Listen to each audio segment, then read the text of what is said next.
हमारे विरोधियों का जो षड्यंत्र देखा, और मैंने भी देखा, और वो भी ऐसे षड्यंत्र मेरे सपने में भी नहीं था कि ऐसा भी लोग इतने निचले स्तर पे जाकर के नौजवानों के भविष्य के साथ खिलवाड़ करना चाहते हैं। चंदा इकट्ठा कर रहे थे क्यूआर कोड से, कोर्ट कचहरी के नाम पर। ऐसा भी होता है, ये हम पहली बार सुने।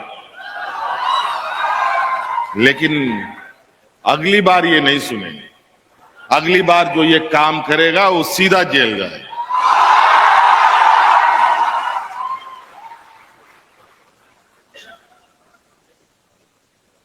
नौजवान गरीब गुरुआ बच्चों से, और मुझे तो पता चला है कि करोड़ों रुपए का चंदा भी लिया है इन लोगों ने। बताओ, पहचानिए कई सारे ऐसे लोग जो लोग इस तरीके के षड्यंत्र रचते हैं। नए नए होता है ना, चोर पुलिस से एक कदम आगे रहता है, और वो ऐसे ही नया नया आविष्कार कर एकदम वैज्ञानिक तरीके से टेक्नोलॉजी का सपोर्ट लेते हुए परीक्षा हो रहा है। झारखंड में क्वेश्चन पेपर लीक हो रहा है, नेपाल में। गजब गजब। और ये सब एक संगठित गिरोह है। साल 2025 के जाते जाते झारखंड के मुख्यमंत्री हेमंत सोरेन ने जेएसएससी सीजीएल 2023 के सफल 1910 अभ्यर्थियों के बीच नियुक्ति पत्र बांटते हुए नौकरियों के लिए तेजी से दरवाजे खोलने का भरोसा दिलाया है। मंगलवार 30 दिसंबर को रांची के मोरहाबादी मैदान में आयोजित एक भव्य समारोह में मुख्यमंत्री ने जेएसएससी सीजीएल 2023 के 1910 चयनित अभ्यर्थियों के बीच नियुक्ति पत्र बांटे, जिसका युवाओं को लंबे समय से इंतजार था। वर्ष 2024 में दूसरी बार सत्ता की बागडोर संभाले हेमंत सोरेन ने अपनी सरकार के 13 महीने पूरे कर लिए हैं, और इन 13 महीनों में सरकार ने अलग अलग सरकारी विभागों में लगभग 18,000 नौकरियां देने में सफल रही है। इससे पहले सरकार के एक साल पूरे होने पर 28 नवंबर को मोरहाबादी मैदान में ही आयोजित एक भव्य समारोह में मुख्यमंत्री हेमंत सोरेन ने करीब 8,792 युवाओं के बीच सरकारी नौकरी के लिए नियुक्ति पत्र सौंपे थे। इनमें झारखंड लोक सेवा आयोग की 11वीं से 13वीं तक में सफल अभ्यर्थियों के अलावा लगभग 8,000 सहायक आचार्य शामिल थे।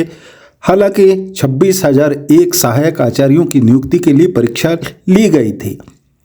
उस दिन हेमंत सोरेन ने युवाओं को बताया था कि एक साल में सरकार ने 16,000 सरकारी नौकरियां दी है और 8,000 लोगों को गैर सरकारी क्षेत्र में रोजगार उपलब्ध कराया गया है। जाहिर तौर पर अब जेएसएससी सीजीएल 2023 के लगभग 2,000 युवाओं को नौकरी देने के साथ यह संख्या 18,000 तक हो गई है। ध्यान रहे, जेएसएससी सीजीएल के तहत सहायक प्रशाखा पदाधिकारी, प्रखंड कल्याण पदाधिकारी, प्रखंड आपूर्ति पदाधिकारी, श्रम प्रवर्तन पदाधिकारी, अंचल निरीक्षक सह कानूनगो, कनीय सचिवालय सहायक, प्लानिंग असिस्टेंट के सफल अभ्यर्थियों को नियुक्ति पत्र सौंपा गया है। इनमें 543 अभ्यर्थी अनुसूचित जनजाति यानी एसटी और 486 अभ्यर्थी अनुसूचित जाति यानी एससी वर्ग से आते हैं। सफल अभ्यर्थियों में 209 महिलाएं भी शामिल हैं, जबकि 59 दिव्यांग ने भी सरकारी नौकरी लेने में सफलता हासिल की है। वहीं आदिम जनजाति के 7 अभ्यर्थी भी इस परीक्षा में सफल हुए हैं। उन्हें भी नौकरी के लिए हेमंत सोरेन ने नियुक्ति पत्र बांटे हैं।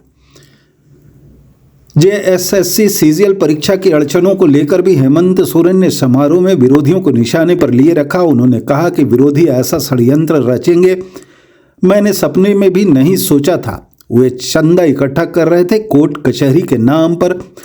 इसके साथ ही उन्होंने हिदायत दी कि अगली बार परीक्षाओं को लेकर जो षड्यंत्र करेगा वो सीधा जेल जाएगा।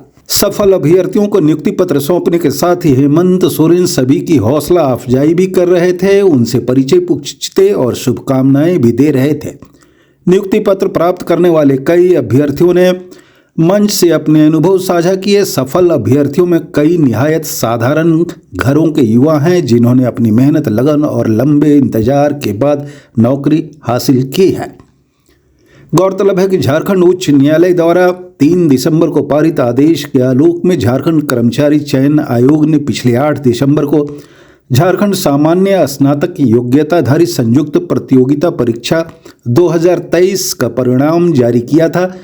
कोर्ट ने सीजीएल परीक्षा में कथित पेपर लीक को लेकर सीबीआई जांच की मांग वाली याचिका को निष्पादित करते हुए आयोग को शीघ्र परिणाम जारी करने का आदेश दिया था। हमारे सरकार के, हमारे राज्य के मुख्यमंत्री हेमंत सोरेन जी और इस मंच पर बैठे सभी अतिथि को मैं जोहार करता हूं।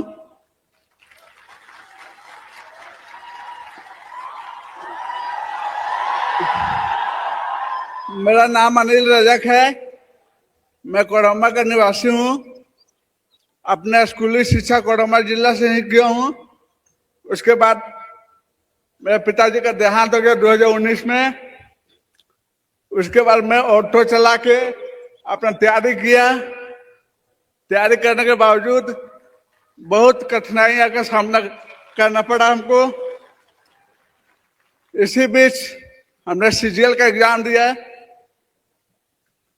इस सीजीएल के एग्जाम में मैं जेएसए के पद पर चयनित हुआ हूं। मैं अपने अभी है।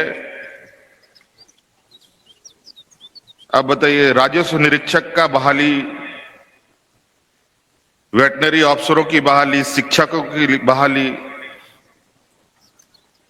अंचल निरीक्षक सह कानूनगों की बहाली, ये सारी बहाली हुई। जहां जमीन जायदाद को लेकर आए दिन हुज्जत, इन सभी का बहाली हम लोगों ने किया। पॉलिटेक्निक जैसे शिक्षण संस्थान में पहली बार प्रिंसिपल हम लोगों ने दिया। कई सारे मेडिकल ऑफिसर, कभी 380, कभी 232, कभी 230, अलग अलग चरणों में। एएनएम, जीएनएम का तो गिनती ही नहीं, हजारों की संख्या में। आज लगभग लाखों नौजवानों को आज हम लोगों ने अपने साथ जोड़ा।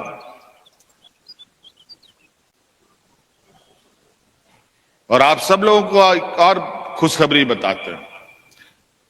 हम लोगों ने विभिन्न बैंकों से ये इकरार भी किया है, हमारे कर्मचारियों का आकस्मिक मौत भी होती है तो उसको 1 करोड़ रुपया बैंक देगी उसके परिवार में।